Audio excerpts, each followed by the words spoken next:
பேஸ்புக்கில் பட்ட அடியும் காயமும் இன்னும் எந்திரிக்க முடியலன்னு பேசிட்டு இருக்கிறப்பவே இந்த வாட்ஸ்அப் மாதிரி சிலதெல்லாம் வந்து அது சின்ன சின்ன சைத்தா மாதிரி வருது இடையில. அதுல இவனுங்க பண்ற அலிம்பும். இதுல பொல்லாத ஒரு பட்டன் ஒண்ணு இருக்குதுங்க, ஷேர்னு ஒரு பட்டன். என்ன வந்தாலும் அமுத்தி விட்டுறான். போ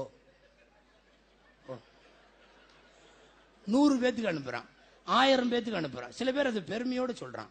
இன்னைக்கு ஒரு அமுத்தனை என் மூலியமா 1000 பேத்துக்கு போயிருச்சு. அதுல எவனை பத்தியாவது தெரியாத செய்தியா இருக்கும், பூரா தெரியாத செய்தி, ஆதாரமே இருக்காது. எவன் அனுப்புனாலும் ஷேர், உடனே அனுப்பிச்சு விட்டுற வேண்டியது, சென்ட் பண்ணி விட்டுருவோம், அது போயிடும். அது அப்படியே துனியா பூரா போயிட்டு இருக்கு. உண்மையே இல்லாத ஏராளமான செய்தி.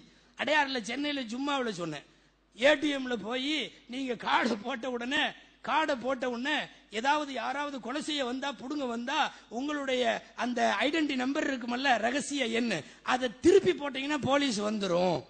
எல்லாம் அனுப்பிச்சு விடுறானுங்க. இது எப்போ உண்ட போலீஸ் சொல்லுச்சு?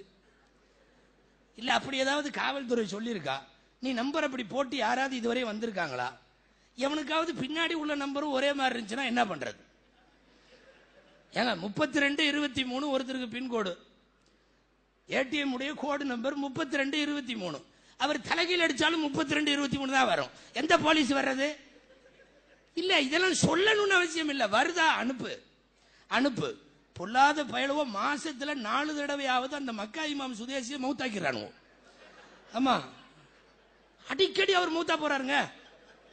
அன்பிற்குரியவர்களே, மக்காவின் தலைமை இமாம் அப்துல் ரஹ்மான் சுதேசி அவர்கள் அகால மரணம் அடைய அன்னைக்கு மகரிப் அவர் தான் தொழ வைக்கிறார். உங்களுக்கு தெரியுமா, திருப்பூருக்கு பக்கத்துல ஜியாரத்து பாத்தியா ஓதிட்டானுவோம். ஆமா, என்னன்னா வாட்ஸ்அப்ல செய்தி வந்திருக்கு, மக்கா இமாம் சுதேசி இன்னா லில்லாஹி வ இன்னா இலைஹி ராஜிஊன் வந்த உடனே யாசீன் வல் குர்ஆன் ஹக்கீம் நாங்க உட்கார்ந்து ஈசால் தவாபெல்லாம் முடிச்சிட்டானுங்க. அடுத்த ஜும்மால அவர் தான் அங்க நிக்கிறாரு கம்பீரமா.